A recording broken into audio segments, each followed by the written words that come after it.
पूजा पांडे। आप देख रहे हैं मेट्रो दिनांक टीवी न्यूज। आइए देखते हैं आज की खास खबर। मालाड में अंतर्राष्ट्रीय महिला दिवस पर भव्य कार्यक्रम का आयोजन। मुंबई अंतर्राष्ट्रीय महिला दिवस के अवसर पर मालाड के कुरार विलेज स्थित स्वामी विवेकानंद हाई स्कूल और जूनियर कॉलेज में एक भव्य कार्यक्रम का आयोजन किया गया। इस कार्यक्रम का आयोजन पूर्व मंत्री एवं भारतीय सर्व समाज सेवा संघ के अध्यक्ष राम कुमार वालिया और डॉक्टर नूतन शमशेर सिंह ने किया। इस अवसर पर समाज में महिलाओं के योगदान को सम्मानित किया गया और उनके सशक्तिकरण को लेकर प्रेरणादायक विचार साझा किए गए। कार्यक्रम की मुख्य अतिथि पीएसआई श्रीमती मृणाल माने ने बढ़ती नशे की लत और साइबर अपराध से बचाव के उपायों पर प्रकाश डाला। उन्होंने माताओं को विशेष रूप से जागरूक किया कि वे अपने परिवार को इन खतरों से कैसे सुरक्षित रख सकती हैं। इसके बाद मुख्य अध्यापक संगठना की सचिव एवं प्राचार्य श्रीमती वीना दोनवलकर ने शिक्षा की गुणवत्ता और नेशनल एजुकेशन प्रोग्राम यानी राष्ट्रीय शिक्षा नीति के महत्व पर अपने विचार व्यक्त किए। उन्होंने बताया कि शिक्षा ही सशक्तिकरण की सबसे मजबूत नींव है और महिलाओं को अपने अधिकारों और शिक्षा के अवसरों का पूरा लाभ उठाना चाहिए। पीएमके फाउंडेशन की संस्थापिका एवं अध्यक्ष श्रीमती नैना कन्नल ने महिलाओं के स्वास्थ्य पर जोर देते हुए ब्रेस्ट कैंसर जैसी गंभीर बीमारी की रोकथाम और उसके समाधान पर महत्वपूर्ण जानकारी दी। उन्होंने महिलाओं को अपने स्वास्थ्य के प्रति सजग रहने की सलाह दी। इस कड़ी में दैनिक भास्कर की वरिष्ठ एंटरटेनमेंट संपादक और लेखिका श्रीमती नीतू सिंह ने नारी स्वावलंबन और सशक्तिकरण को लेकर अपने प्रेरक विचार साझा किए। उन्होंने बताया कि महिलाएं आज हर क्षेत्र में अपनी पहचान बना रही हैं और आत्मनिर्भर बनने के लिए उन्हें अपने हुनर को पहचानना जरूरी है। पीएमके फाउंडेशन की वरिष्ठ संवाददाता एवं मीडिया प्रभारी श्रीमती सीमा यादव ने भी महिलाओं को आगे बढ़ने और समाज में अपनी भूमिका को मजबूती से स्थापित करने के लिए प्रेरित किया। इस कार्यक्रम को सफल बनाने में रामकुमार वालिया का विशेष योगदान रहा। उन्होंने महिलाओं को प्रोत्साहित करने के लिए कई महत्वपूर्ण संदेश दिए और उनके अधिकारों को मजबूत करने के लिए समाज में जागरूकता फैलाने पर जोर दिया। इस दौरान एडवोकेट नित्यानंद शर्मा ने महिलाओं के कानूनी अधिकारों और सशक्तिकरण के महत्व पर प्रकाश डाला। उन्होंने उपस्थित महिलाओं को उनके अधिकारों की जानकारी दी और आत्मनिर्भर बनने के लिए प्रेरित किया। कार्यक्रम की आयोजक डॉक्टर नूतन शमशेर सिंह, जो स्वामी विवेकानंद हाई स्कूल और जूनियर कॉलेज के ट्रस्टी, महाराष्ट्र सरकार की विशेष कार्यकारी अधिकारी और महिला मोर्चा उत्तर पश्चिम जिला भाजपा की उपाध्यक्षा हैं, ने सभी गणमान्य अतिथियों का आभार व्यक्त किया। उन्होंने LIC ऑफ इंडिया और रामकुमार वालिया का विशेष रूप से धन्यवाद दिया, जिन्होंने इस कार्यक्रम को सह प्रायोजित किया और इसे सफल बनाने में सहयोग दिया। इस मौके पर वरिष्ठ समाज सेवक महेश चंद्र वर्मा भी उपस्थित रहे और कार्यक्रम के नियोजन और मंच संचालन की जिम्मेदारी संपत निश्चित सर ने निभाई, जिन्होंने पूरे आयोजन को सुचारू रूप से संपन्न किया। इस आयोजन की सबसे खास बात यह रही कि सभी माताओं और गृहिणियों को सिलाई मशीन, वाटर प्यूरिफायर और वाटर फिल्टर जग जैसी गृह उपयोगी वस्तुएं उपहार स्वरूप भेंट की गई। यह पहल उनके जीवन को सरल बनाने और आत्मनिर्भर बनाने की दिशा में एक महत्वपूर्ण कदम था। इस कार्यक्रम ने महिलाओं के सम्मान, सशक्तिकरण और स्वास्थ्य जागरूकता को बढ़ावा देने के साथ ही समाज में नारी शक्ति के महत्व को एक नई दिशा दी। अब आइए देखते हैं मेट्रो दिनांक टीवी न्यूज पर इस कार्यक्रम के दौरान उपस्थित लोगों ने क्या कुछ कहा इस रिपोर्ट में। किस प्रोग्राम में उपस्थित हो, क्या कुछ आयोजन है, इसके बारे में बताइए। मेरा नाम वीणा राजेंद्र दोनवलकर है और मैं प्रिंसिपल हूँ छत्रपति शिवाजी विद्यालय की और मुख्याध्यापक संघ की सचिव भी हूँ। और आज मुझे यहाँ पे जो आमंत्रित किया गया है तो महिला दिवस, अंतर्राष्ट्रीय महिला दिन के अवसर पे इन्होंने जो कार्यक्रम रखा है और सबसे बड़ी बात ये है कि इन्होंने महिला को सक्षम बनाने का सोचा है, क्योंकि उन्होंने उनकी जो गरज है, सुइंग मशीन है, सिलाई की मशीन जो है, जो वे लोग दे रहे 200 महिलाओं को, ये सबसे बड़ी बात है।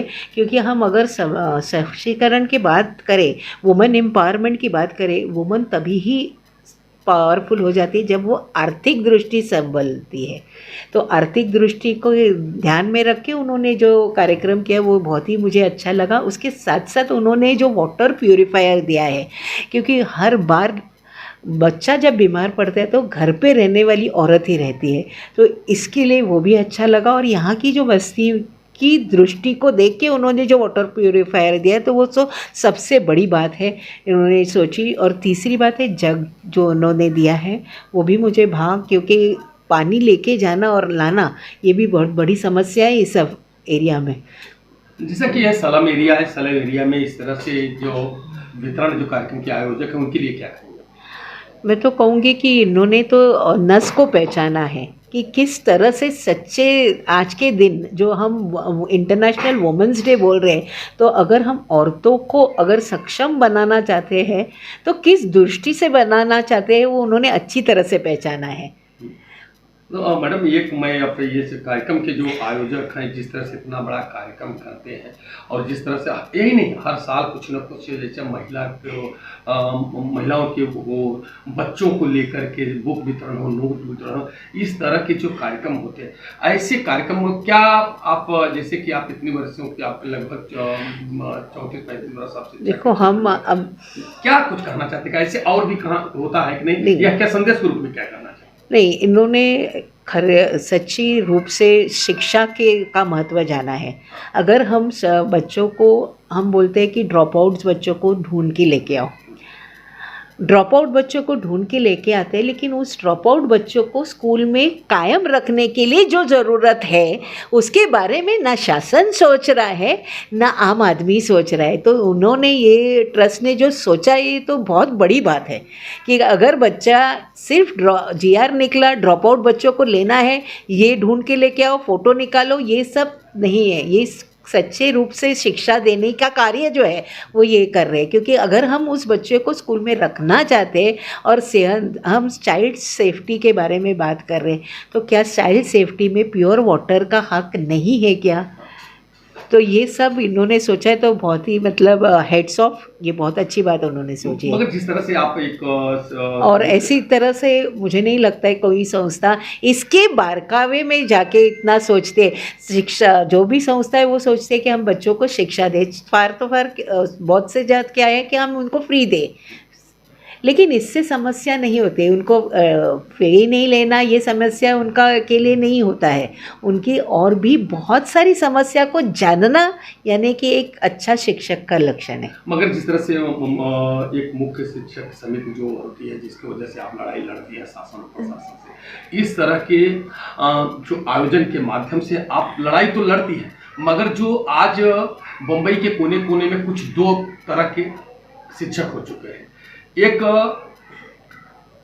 काम करना चाहते हैं, एक काम नहीं करना चाहते, दादागिरी करना चाहते हैं, और जैसा तो ऐसे लोगों के लिए क्या करना चाहते हैं? देखो, जहाँ तक मेरा सवाल है, मैंने देखा है कि एक दो प्रकार के शिक्षक होते हैं। एक तो इतना जी जान से काम करते हैं और ज़्यादा करके जितने भी स्लम एरियाज़ में जितने भी टीचर्स हैं वो बहुत कठिनाई से उनको ग्रांट मिली है, वो अपने बच्चों को टिकाने के बारे में भी सोचते, अपने ग्रांट के बारे में भी सोचते। तो ये जो शिक्षक है, जहाँ पे मैं हूँ धारावी के इलाके में, वहाँ पे भी ऐसे बच्चे हैं। तो हम ये नहीं सोचते, हम तो सुबह 7 बजे से रात के 12 बजे तक काम करने वाले में से हैं।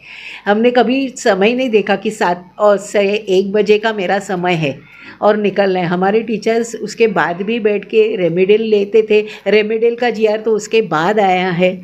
अभी जो हालत जो है ना कि मैंने जो हमारे उम्र के, अभी मैं तो 1 साल में रिटायर भी हो जाऊंगी 10 महीने में, लेकिन हमारे उम्र के जो भी टीचर्स थे वो बहुत ही, हम बोलते थे मराठी में उसको हाडाचे शिक्षक, यानी कि उन्होंने ये पैशन था उनको टीचिंग का। अब जो टीचर्स आए ना वो सैलरी देख के आए हुए टीचर्स है। तो ऐसे टीचर्स के बारे में अगर आप बोल रहे तो उनको अभी भी प्रेरणा देने की ज़रूरत है। और वो ऐसी इसलिए है क्योंकि अभी दोष है ना कि बहुत सारे टीचर्स सरप्लस होते हैं, और जब सरप्लस होते हैं ना तो उनको समझ में ही नहीं आता है कि हम क्या करें और क्यों करें। हमको सिर्फ साइन करना है, इतना ही उनको मालूम है। और इनको सिखाया गया है कि आपको जाके साइन करना मास्टर मत है, आपको पढ़ाने की ज़रूरत नहीं, आपको साइन करना ज़रूरी है। जब तक आपका दूसरे स्कूल में विलीन नहीं होते तब तक आपको वहाँ मूल शाला में जाके, मेन स्कूल में जाके आपको साइन करना है। तो ऐसे शिक्षकों को तो मैं बोलूँगी कि आप एक अच्छा कार्य, टीचिंग हमारे वक्त हमने सोचा था ये नोबल कॉज है, नोबल वर्क है, और ऐसे नोबल वर्क के लिए अगर आप पैसे का मुंह देखेंगे या आप उससे मुंह मोड़ रहे हैं तो ये गलत है। फिर ऐसे शिक्षकों को जब वोटिंग के लिए लगाया जाता है कामों के लिए, तो यही शिक्षक नहीं करने के लिए रेडी होते हैं। मगर मैडम मैं एक सवाल और पूछना चाहता हूँ, जिस तरह से एक शिक्षक हो, डॉक्टर हो, ये बहुत सम्मान दृष्टि से लोगों के जो समाज में देखा जाता है कि ये भगवान से बड़ा इनका सम्मान दिया जाता है। कहते हैं गुरु गोविंद दो खड़े काके लागे पाए बलिहारी गुरु आपने गोविंद दियो बताए, गुरु की उपाधि दी गई है। इनका पैर छूने के लिए मतलब भगवान से बड़ा दिया स्थान। अगर जो इस तरह से बर्ताव करते हैं तो बच्चों के दिल में और आज के समाज में कैसा इसका प्रभाव? देखो, गुरु बहुत ही श्रेष्ठ है। कोई भी धर्म हो, कुरान में भी बोला है कि अल्लाह के बाद अगर कोई होगा ना तो वो गुरु होता है, उस्ताद होता है। तो उस्ताद की बात माननी चाहिए। जहाँ के हिंदू हो वही बोल रहे कि गुरु सबसे बड़ा होता है। माता पिता के पहले अगर कोई आता है तो वो गुरु होता है। तो ये जो बात है इन लोगों के लिए ध्यान में रखना चाहिए। ये जो पीढ़ी है, जो घर हम क्या बोलते हैं, हम एक पीढ़ी को निर्माण कर रहे हैं। आज अगर मैंने नहीं सिखाया उस पीढ़ी को तो वो पीढ़ी जब एक हम क्या बोलते हैं, ये फलाना लड़का है ना, ये मेरा शिष्य है, डॉक्टर बनता है। ये फलाना लड़का पुलिस है ना, ये मेरा स्टूडेंट था। लेकिन किसी चोर मेरा स्टूडेंट है कहते हुए टीचर को देखा है, तो जब आपका स्टूडेंट चोर बनता है ना तो आपको बहुत सोचना चाहिए कि कहाँ पे मैं गलत गया हूँ। तो मगर जो शिक्षक जो काम, एक प्रकार से हमारी भाषा होती है जो पत्रकारिता वाली, हम लोग खट्टू की बात बोलते हैं, जो काम चोर टीचर है और सैलरी के केवल आप गिनते कि हमारा तारीख किस दिन है सैलरी, ऐसे शिक्षक के लिए जो यूनियन के लोग लड़ाई लड़ते हैं उनके लिए क्या कुछ करना चाहते हैं? देखो, हर एक सिक्के में दो पहलू होते हैं। अभी क्या होता है कि ऐसे दूसरे पहलू के वजह से जो शिक्षक बहुत काम कर रहे हैं ना वो बदनाम हो गए हैं। और वो शिक्षक जो है जिसको यूनियन सपोर्ट कर रही है, गलत चीज़ को सपोर्ट कर रही है, तो वो करना हूँ। और मैं उस भगवान का दर्जा मुझे जो दिया गया है उसके लायक भी नहीं हूँ। देखो, यूनियन का काम है, उनको वोट चाहिए, उनको सपोर्ट चाहिए, तो वो उनका साथ दे रहे हैं। से आज आपने ये जागृत महिला के दिन आप उपस्थित हो करके आपको सम्मान मिला और महिलाओं को मार्गदर्शन किया, कैसा महसूस कर रही हैं आप? नहीं, बहुत प्राउड फील कर रही हूँ कि जैसे मेरा और वीना मैडम का एंट्री, इन्होंने सब बच्चियाँ थी लेजिम करके, इन्होंने जो एंट्रेंस हमारा किया लेजिम का ये करके, तो बहुत अच्छा लगा वो मुझे। और प्राउड फील हुआ कि इतना सम्मान हमें यहाँ पे दिया गया, तो बहुत अच्छा लगा यहाँ पे। मगर जिस तरह से आपने महिलाओं को जागृत होने के लिए मतलब कि किस तरह से आपको अपने साइबर क्राइम के बारे में जानकारी दिया, क्या आपके कुरार पुलिस थाने के अंतर्गत बहुत बड़ा क्षेत्र आता है, क्या और भी जगह आपका ये अभियान चलेगा, क्या आप जानकारी देंगे क्या? सर 3 साल हो गए मुझे यहाँ पे, मैं निर्भया अधिकारी हूँ, तो मैं हर जगह जहाँ पे भी जाती हूँ, कॉर्नर मीटिंग्स होते हैं हमारे महिलाओं के और स्कूल में विजिट होते हैं, वो हर जगह पे मैंने साइबर क्राइम का ये जन जागृति करती हूँ मैं हर जगह। और जितने भी मतलब यही नहीं, अप्पापाड़ा नहीं, जितने अपने एरिया है, तानाजी नगर, पठानवाड़ी, गांधीनगर, जितने भी एरिया है उनको सबको हम महिलाओं को ये जन जागृति करते ही है साइबर का। जो कार्यक्रम के आयोजक डॉक्टर नूतन सिंह ने जिस तरह से आपका सम्मान किया और आप कार्यक्रम में बुलाया, उनके लिए आशीर्वाद के रूप में क्या बोलना चाहते हैं? उनकी ऐसे ही प्रगति होती रहे। और जो सम्मान, मतलब नूतन सिंह मैडम को मैं इससे पहले से भी जानती हूँ, तो वो जितना सम्मान दूसरी महिलाओं को देते हैं उनसे भी ज़्यादा सम्मान उनको मिले, यही मैं आशा करूँगी। जिस तरह से जरूरतमंद लोगों को उन्होंने सामग्री बांटने का काम किया, ऐसा कैसा आपको लगा कि ये जरूरी है ये करना? बहुत ज़रूरी है, क्योंकि जो कुरार का एरिया है, जो पहाड़ों पे रहती है औरतें, वो स्लम एरिया है, वहाँ पे ज़रूरत है सक्षमीकरण की, महिला सक्षमीकरण की, जहाँ पे वो अपने पैरों पे खड़ी रह सके। तो ये जो उन्होंने ये स्विंग मशीन दी है, तो उससे वो अपना व्यवसाय खुद का चालू कर सके, थोड़ा अर्निंग, थोड़ा मनी अपने अर्न कर सके, कमाई कर सके, और अपने संसार को मतलब अपने पति को या संसार को और अपने बच्चों के एजुकेशन के लिए ये बहुत ज़रूरी है पैसा कमाना। तो वो थोड़ा बहुत का हो नमस्कार मैडम, मेट्रो दिनांक चैनल और जस्टिस 24 में आपका स्वागत करता हूँ। जिस तरह से आज एक भव्य कार्यक्रम महिला दिवस के शुभ अवसर पर रखा गया था, आप गेस्ट के रूप में आए थे, कैसा कार्यक्रम में आपका सम्मान हुआ, क्या कुछ कहेंगे? जी, मैं इसके लिए नूतन जी का धन्यवाद करना चाहूँगी कि उन्होंने अतिथि के तौर पर मुझे आमंत्रित किया और ये मेरे लिए बड़े सौभाग्य की बात है क्योंकि महिला दिवस है और महिलाओं को सम्मानित करने के लिए महिलाओं को बुलाया गया है, एक सम्मान दिया गया है, जो एक अपने आप में बहुत बड़ी बात है। वो महिलाओं के लिए बहुत अच्छा काम कर रही हैं, जिस तरह से उन्होंने उन्हें सोचकर जो गिफ्ट बाँटे, उनके ज़रूरतों को समझते हुए जो गिफ्ट बाँटे, उनके काम को समझते हुए, ये अपने आप में बड़ा सराहनीय कदम है। उसके लिए तो मैं उनका धन्यवाद करना चाहूँगी। मैडम आपका परिचय, आप अपना नाम बताएंगे, क्या पोस्ट? जी, मेरा नाम नीतू सिंह है। मैं एंटरटेनमेंट एडिटर हूँ दैनिक भास्कर में और लेखिका हूँ। मेरा कॉलम शक्तिपीठ जाता है, जो नारियों के लिए उनके संघर्ष को लेकर हम कॉलम लिखते हैं, हर शनिवार जाता है और मैं उनके लिए कई सालों से लिख रही हूँ। मुझे महिलाओं पर लिखते हुए 25 साल के ऊपर हो चुके हैं, तो मैं उनके बारे में, उनके संघर्षों के बारे में, ऐसे मैंने कई कहानियों पे लिखा हुआ है जो जड़ों से जुड़ी हुई हैं, उनकी ज़रूरतों को समझती हैं, उनके संघर्ष की कहानी हमने लिखी है, तो मैं उस मामले में उनसे परिचित हूँ। नीतू सिंह, जैसा कि आप जानते हैं कि ये पत्रकारिता का जो रास्ता है बहुत कठिन लगा है। आज महिलाएं, जैसे आज महिला दिवस में मैं तो धन्यवाद बोलना चाहता हूँ, शुभेच्छा देना चाहता हूँ कि जो घर से लेकर के, प्लेन से लेकर के, ऑटो रिक्शा से लेके, अब ट्रेन से लेकर, एक अस्त्र बचा था लोकतंत्र का जो चौथा स्तंभ बोला था, पत्रकारिता क्षेत्र, उसमें आपने प्रवेश किया, तो क्यों प्रवेश किया, इसकी बात में मुझे ये बताइए। महिलाएं कहाँ नहीं है, सृजन महिलाओं से होता है, प्रकृति महिला है, तो जो जीव का की वजह है, जिसकी वजह से पूरा संसार है, तो वो कहाँ क्षेत्र बचता है। पत्रकारिता थी, वहाँ आना ही था तो आ गए। पत्रकारिता तो बहुत चैलेंजिंग है, पहले की पत्रकारिता के और आज की पत्रकारिता में कितना अंतर है, इसके बारे में बताएं। जी, नारी जीवन ही संघर्ष है, तो पत्रकारिता जो संघर्ष भरा, जो आप कह रहे हैं चुनौती है, चुनौती तो थी, लेकिन बदलाव बड़ा आया है। पहले एक प्रिंट मीडिया थी, लोग अखबार पढ़ते थे, आज लोगों ने पढ़ना बंद कर दिया है।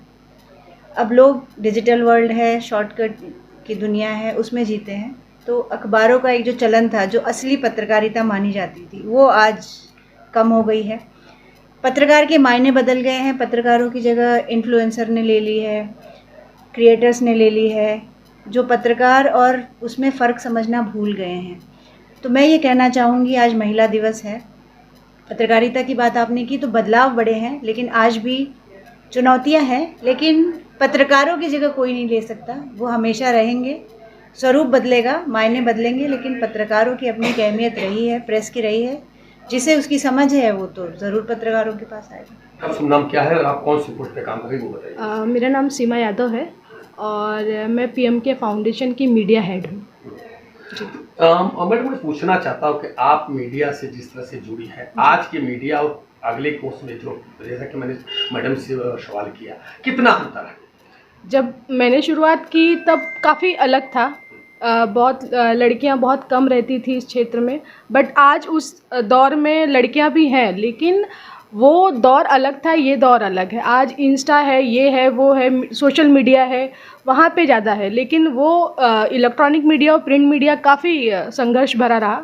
लेकिन आज के दौर में थोड़े चेंजेस हुए हैं, लेकिन बदलाव तो प्रकृति का नियम है, आपको तो पता ही है। जिस तरह से चुनौती भरा होता है, कितनी धमकियां मिलती हैं, क्राइम रिपोर्टर का जीवन कितना संघर्ष होता है, कितने हमले होते हैं, जान जाती है, मगर शासन और प्रशासन उसकी ओर नहीं दिखता, इस पर क्या कहते हैं? देखो, अगर आप सच्चाई के साथ चलोगे तो कांटे तो मिलेंगे रास्ते में, तो बस वही है। तो ऐसा आपने क्यों चुना इसको?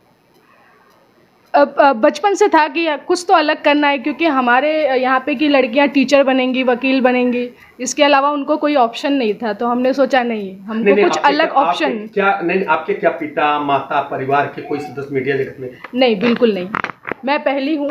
बाकी सब बिजनेसमैन थे, सब लोग ने बिजनेस किया है। पहले मैंने मीडिया का, जो हमारे रिलेटिव्स हैं, जो भी हैं, सबसे पहली मैं हूँ मीडिया क्षेत्र में आने वाली।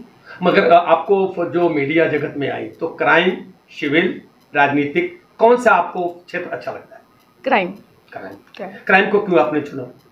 क्योंकि वो सच्चाई दिखाता है, वैसे तो हर क्षेत्र अपने अपने इसमें है, लेकिन क्राइम मुझे ज़्यादा पसंद था, बीएमसी और वो सब जो ये है पॉलिटिक्स, वो पॉलिटिक्स मुझे आज तक समझ में नहीं आई।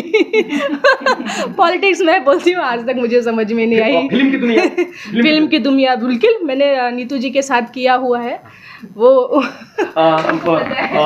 मैडम, फिल्म की दुनिया में जिस तरह से है, फिल्मी रिपोर्टिंग कैसा आपको लगता है?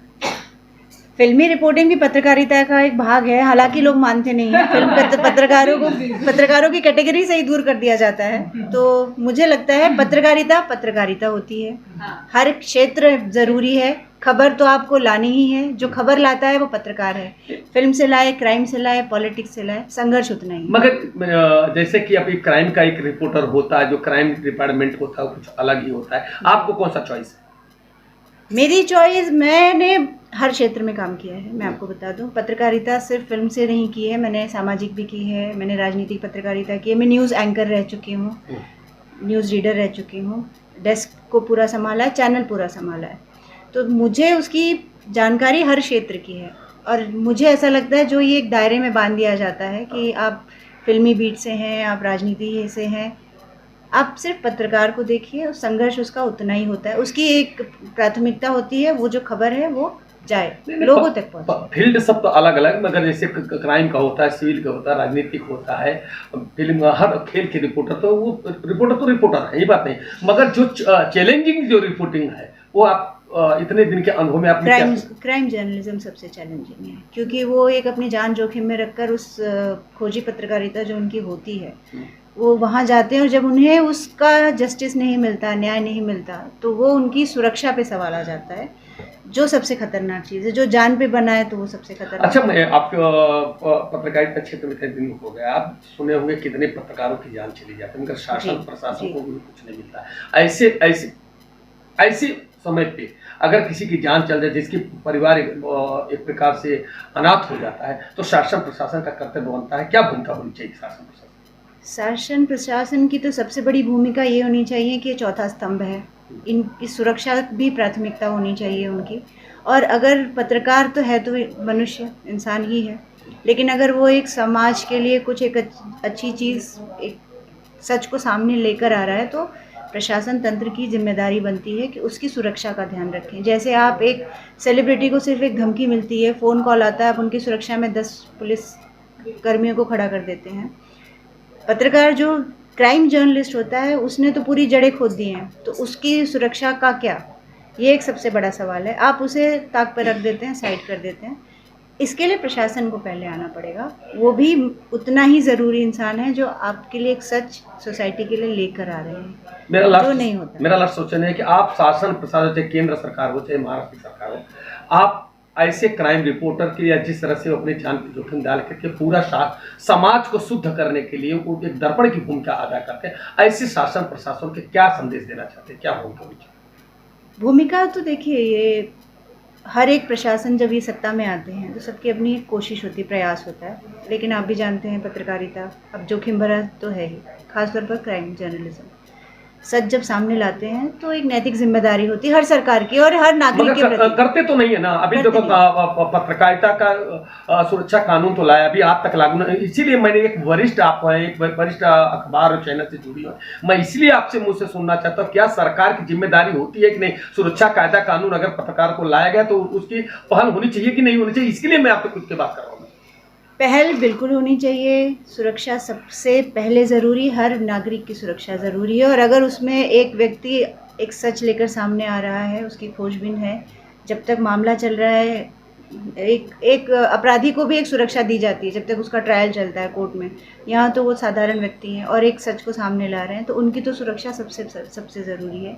लेकिन मैं आपको बता दूं, 27 सालों से मैं हूँ इस फील्ड में, ऐसा तो शायद सोचा भी नहीं गया है अब तक, तो इस पे तो शुरुआत से ही शुरुआत करने की ज़रूरत है। मेरा नाम नैना कनल है और मैं पीएमके फाउंडेशन की संस्थापिका और अध्यक्षा हूँ और 3rd stage breast cancer warrior हूँ, सर्वाइवल नहीं।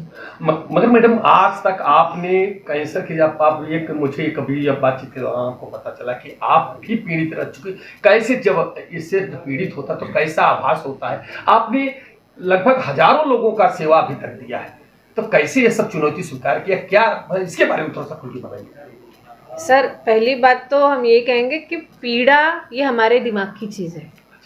हम दिमाग में सोच लेते हैं कि कैंसर पीड़ा है तो पीड़ा है।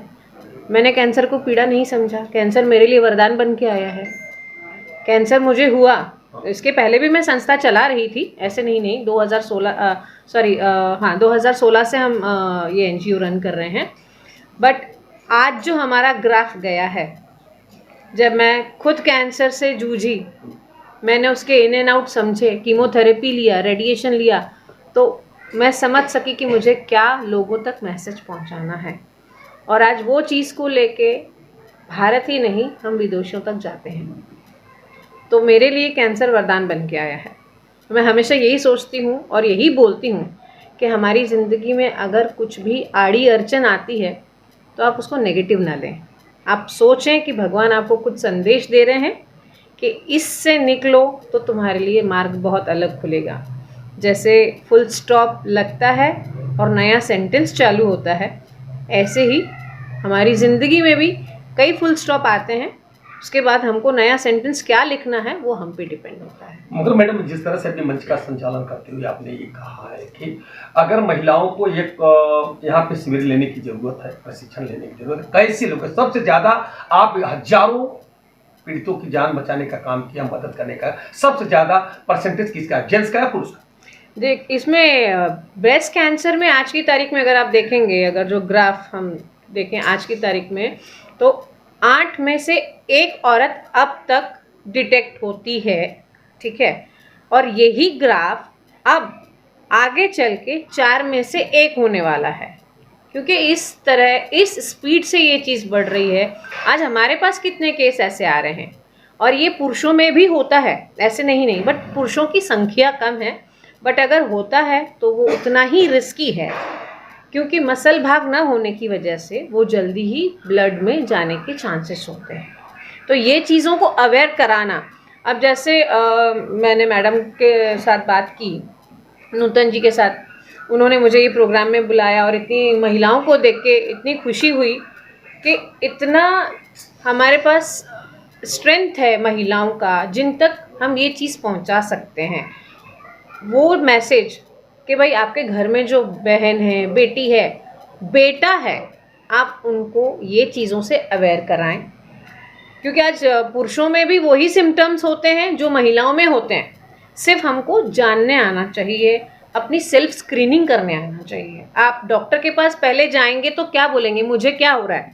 जब तक आप वो सिम्टम नहीं समझेंगे तब तक आप डॉक्टर को जाके समझा भी नहीं पाएंगे, करेक्ट। तो वही सब अवेयरनेस करने के लिए मैं लेक्चर देती हूँ, जिसमें प्रॉपर प्रेजेंटेशन होता है, PPT प्रेजेंटेशन रहता है। उसमें हम सिम्टम्स बताते हैं, अलार्मिक सिम्टम्स, कि ये सिम्टम दिखा तो आपको बिल्कुल टाइम वेस्ट नहीं करना है और डॉक्टर के पास जाना है। तो ये हम उनको बताते हैं। प्लस अपनी सेल्फ स्क्रीनिंग कैसे की जाए वो भी मैं सिखाती हूँ। आज निर्भया स्कॉट्स की महिलाओं ऑफिसर्स को एडिशनल CP ऑफिस में हमने लेक्चर दिया, ट्रेनिंग दी, ये हम करते हैं। प्लस कॉलेज में स्टूडेंट्स को, प्रोफेसर्स को, लेडीज़ टीचर्स को, उनकी फैकल्टी को लेक्चर्स दे के अवेयरनेस ये माध्यम से करते हैं। मेडिकल कैंप कराते हैं इससे रिलेटेड। बेसिक कुछ ब्लड टेस्ट रहती हैं जिसमें कुछ थायरॉयड या ये जो भी ग्लैंड्स हैं उनका समझ में आता है, तो ये पता चल सकता है कि आगे इस तरह की बीमारियां आने का चांसेस है कि नहीं। और जिनको ऑलरेडी, जिनके परिवार में किसी को हो चुकी है कोई भी प्रकार की कैंसर, तो वो एक जेनेटिक डिसऑर्डर आने का भी चांस होता है, तो उनको वो अवेयर कराते हैं। अगर आपके परिवार में किसी को हुआ है तो एक रूटीन चेकअप आपका करवाते रहें। जैसा कि डॉक्टर साहब ने अभी आह्वान किया मंच के माध्यम से कि मैं जल्द ही इसका एक शिविर लेने वाले और इसके प्रशिक्षण के रूप में जिस तरह आप जैसे को बुलाएंगे, तो क्या आप आएंगे? बिल्कुल, हमारा काम ही ये है। इसीलिए तो आज मैं आपको बताऊं, मैं अगर 3rd स्टेज कैंसर से निकली हूँ, तो उस वक्त जब मेरी सर्जरी हुई थी, मेरी 4 गांठें टोटल निकली थी, जिसमें से 3 कैंसरियस थी और 1 गांठ जो एग्जैक्टली मेरे लिम्फ नोड पे थी, जो शायद मेरा डेथ सर्टिफिकेट लिख सकती थी, वो ही बिनाइन हो गई। तो ये मेरे लिए उस ऊपर वाले का संकेत है कि तुम इस काम के लिए चुनी गई हो। अब ये अगर मैं सोचती कि मुझे कैंसर क्यों हुआ, या मैं अपने आप को कोसती या अपनी बीमारी को कोसती, तो शायद मैं जल्दी ऊपर चली जाती। लेकिन मैंने वो मैसेज समझा और इस पे बात करना ज़रूरी समझा। मैंने बीमारी के टाइम पे ही, जब मैं ट्रीटमेंट ले रही थी, मैं हॉस्पिटल में भी जाती थी, बाहर बैठ के पेशेंट के साथ बात करती थी। तभी मुझे मेरे जो डॉक्टर थे सुरेश अडवाणी सर, मतलब वो अपने आप में एक सबसे बड़ी मोटिवेशन है। डॉक्टर संदीप बिप्टे सर, जिन्होंने मेरी सर्जरी की, उनको तो हम साईं का दर्जा देते हैं। उन्होंने इतनी सर्जरी फ्री करी है, मतलब जिनके पास पैसे नहीं होते हैं उनको बोलते हैं आप एडमिट हो जाओ, आपका ट्रीटमेंट हो जाएगा। वो इस प्रकार के मतलब ये पूरी टीम हमारी बहुत अलग लेवल की है। तो उनके छत्र छाया में हम ये सब प्रोग्राम्स करते हैं, उनकी गाइडेंस में ये करते हैं। तब मुझे अडवाणी सर भी वही बोलते थे कि आप बाहर बैठे हैं, आप उनसे पहले बात करो, उनको काउंसिल करो। मेरा लास्ट क्वेश्चन है जी। कि मैं आपको बताना चाहता हूँ कि ये तो भारतीय जनता पार्टी के अभी पदाधिकारी, इनके स्वर्गीय परम पूज्य पिता शमशेर सिंह ने राजनीतिक क्षेत्र में चर्चित व्यक्तित्व जो केंद्र से और राज्य से कोई ऐसा मंत्री में नहीं मिला। आज उनके पद चिन्हों पे चलकर उनका बढ़ाने का काम, आज कम से कम हजारों की संख्या में महिलाएं, तो ये तो बहुत 5% भी महिलाएं जी हैं। जी जी, तो ये बहुत जगह कैंप अगर लगाएंगे तो हर कैंप में आप आएंगी। 101% आएंगे। आप मुझे आधी रात को भी फ़ोन करेंगे ना कि एक कोई कैंसर पेशेंट है, उसके लिए आप क्या कर सकते हैं, या उससे आप बात कर सकते हैं, काउंसिल कर सकते हैं, मैं टाइम नहीं देखती। लास्ट में ये जिस तरह से कार्यक्रम इन्होंने किया, आपको सम्मान दिया, क्या आयोजक के लिए क्या बोला था? मैं बहुत ही तहे दिल से नूतन मैडम को, डॉक्टर नूतन मैडम को धन्यवाद कहूँगी कि आपने मुझे यहाँ बुलाया और वो स्ट्रेंथ दिखाई कि जो मैं चाहती थी कि जितने मासेस तक मैं पहुँच सकूँ और जहाँ तक पहुँच सकूँ, जिनको सच में ज़रूरत है, मैं पहुँच सकूँ। आज आपने उनसे मुझे परिचित कराया, thank you so very much. और महिला दिन से बड़ा दिन इस चीज़ के लिए और क्या हो कि जिसको ज़रूरत है और जो ज़रूरत पूरी कर सकता है वो एक दूसरे। आपने केवल वो जो 35 जो पानी का था और सिलाई मशीन ही क्यों चुना, और भी तो सामग्री दे सकते थे? बिल्कुल, हमने सिलाई मशीन रोज़गार, महिलाओं को रोज़गार देने के उद्देश्य से चुना, क्योंकि काफ़ी महिलाएं जब मेरे पास एज अ पेरेंट आती थी, एज अ लोकल आती थी, तो उनका यही, मैं जब उन्हें कहती थी कि आप इंडिपेंडेंट होइए, आप आत्मनिर्भर होइए, आप किसी पे निर्भर मत होइए, तो उनका यही क्वेश्चन होता था कि मैम हमारे पास पैसे नहीं हैं, हम कैसे क्या करें। तो मैं उनसे उनका पहले मैंने रुचि जानने की कोशिश की कि आपको किस चीज़ में रुचि है। तो कुछ महिलाओं ने हमें कहा कि हमने सिलाई सीख रखी है लेकिन हम मशीन नहीं खरीद पा रहे हैं। तो मेरे मन में बिल्कुल तुरंत विचार आया कि क्यों नहीं मैं अपने ऑर्गेनाइजेशन की तरफ से उन्हें सिलाई मशीन दूं।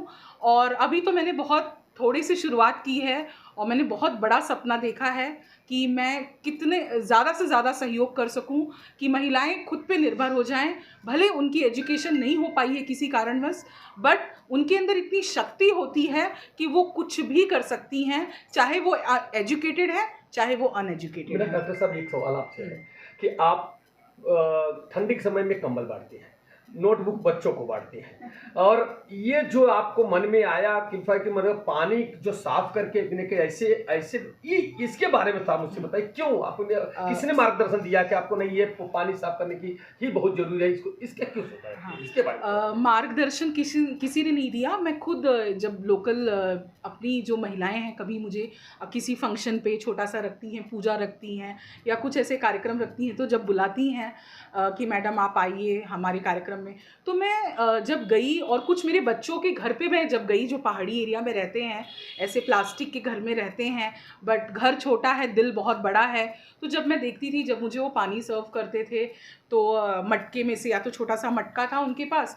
तो मैं कभी कभी सोचती थी कि शायद यहाँ पे जो जॉन्डिस के केसेस हैं और जो भी वाटर रिलेटेड जो भी डिजीज़ होती है, तो मुझे ऐसा लगा कि वो परेशानियाँ इन लोग फेस कर रहे हैं, तो क्यों नहीं मैं खुद शुरुआत करूं, किसी का वेट क्यों करूं, मैं खुद क्यों नहीं शुरुआत करूं कुछ लोगों से, तो कि उनका ये जो प्रॉब्लम है वो सॉल्व हो जाए। तो इसीलिए मैंने वाटर प्यूरीफायर, मैंने ज़्यादा नहीं, आज 50 वाटर प्यूरीफायर ही हमने डिस्ट्रीब्यूट किए हैं, लेकिन आगे मेरी संकल्पना बहुत बड़ी है और मैं पूरे दिंडोशी विभाग में जिन जिन के पास नहीं है और भगवान की दुआ रही तो मैं उन लोगों तक वाटर फिल्टर जरूर पहुंचाऊंगा। डॉक्टर साहब मेरा एक सवाल आपसे है, हर बार आपके पास विधायक, एमएलए, मंत्री और नगर सेवक आते हैं। पहली बार पत्रकार जगत के लोग जो चौथे स्तंभ बोले जाते हैं और जो संस्थापक है, जो हमारे कड़ी है, जो कि मैं पत्रकार हूँ, छोटा पत्रकार में हूँ, मगर आज इनका बुलाने का उद्देश्य कैसे आप ये लोग उपस्थित हुए तो आपको कैसा महसूस? बिल्कुल,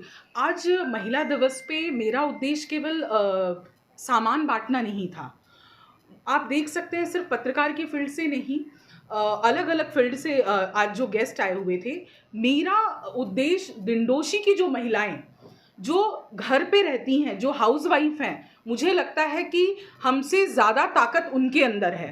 हम वर्किंग वुमेन हैं हम सभी, और वो हाउसवाइफ हैं, लेकिन हमसे ज़्यादा ताकत वो रखती हैं क्योंकि वो अब इतनी कठिन परिस्थिति पे एक छोटे से कमरे में अपने परिवार के साथ रहना और उनको हस्बैंड को टिफ़िन बना के देना, बच्चों को रेडी करके स्कूल भेजना और बाकी जो चैलेंजेस होते हैं घर में, फाइनेंशियल इश्यूज़ होते हैं, तो मुझे ऐसा लगा कि इन महिलाओं को क्यों नहीं मैं ऐसी महिलाओं से मिलवाऊं कि उनको एक बड़ा प्लेटफॉर्म पे वो आकर उनको मार्गदर्शन दें और उनके शक्ति के बारे में उनको रियलाइजेशन करवाएं कि आपके अंदर शक्ति कितनी ज़्यादा है और आप क्या से क्या कर सकती हैं।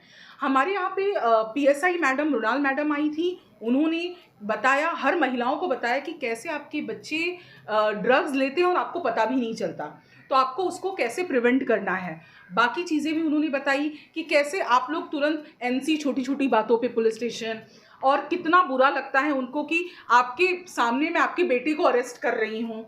उन्होंने मतलब पूरी महिलाओं को यहाँ पे जागरूक किया कि अगर आप इन चीज़ों का ध्यान रखेंगे तो ये सारी घटनाएं नहीं होंगी। डॉक्टर साहब, आपने 2 चुनौती आपको स्वीकार करी, आपने आप ये कार्यक्रम रख रहे 2 चुनौती। एक मिनट, एक बात में और फिर जैसे कि वीना मैडम आई थी, वीना दोनवलकर मैडम आई थी, वो सचिव, वो अपनी मुख्याध्यापक संगठन की सचिव हैं, वो शिक्षकों का आवाज़ बनती हैं, जो सही मायने में शिक्षक हैं, जो काम करते हैं, उनकी आवाज़ बनती हैं, सरकार तक पहुंचाती हैं। वो ऐसे स्टूडेंट्स जिनके साथ गलत हो रहा होता है उनकी आवाज़ बनती हैं, तो वो भी एज ए गेस्ट आई थी, उन्होंने भी हमारी महिलाओं को जागरूक किया। फिर नीतू सिंह मैडम आई थी, जैसे कि वो दैनिक भास्कर में आपने कहा कि पत्रकारिता खबर पालिका की चौथा स्तंभ होती हैं, तो मैं उनको रियलाइज़ करवाना चाह रही हूँ कि देखिए कि हम किसी से कम नहीं हैं, हर एक फील्ड में महिलाएं आज हैं।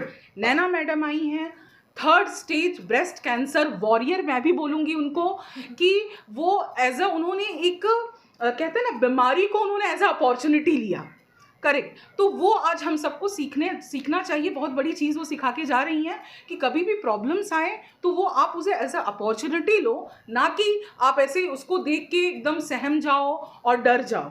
तो ये मैडम आज इतना बड़ा गिफ्ट देकर जा रही हैं महिला दिवस पे, और सारी महिलाओं को उन्होंने अपने बारे में बताया, और सारी महिलाएं यहाँ से जो आई थी दिंडोशी की, सब महिलाओं ने इनसे प्रेरणा ली। और मैं आपके चैनल के माध्यम से कहना चाहूँगी कि बहुत ही जल्दी मैं नैना मैडम का काफ़ी जगह पर camp, breast cancer awareness camp लगवाऊंगी, और मैं और मैडम यहाँ की महिलाओं को जागृत करेंगे, ताकि जब उन शुरुआत में जब सिम्टम्स होते हैं ब्रेस्ट कैंसर के, ताकि उनको शुरुआत में पता चल जाए और उसका ट्रीटमेंट हो जाए और हमारी महिलाएं सुरक्षित रहें। आप ये नहीं मानते कि आपको 2 चुनौती आप आज एक कार्यक्रम से आप बोला, एक तो जैसा कि आप कैंप लगाने के लिए बोला कि आपकी संख्या कम से कम, मैं मानता हूँ 1000 से 1500 महिलाएं छोटे छोटे कार्यक्रम में आपको उपस्थित होंगी।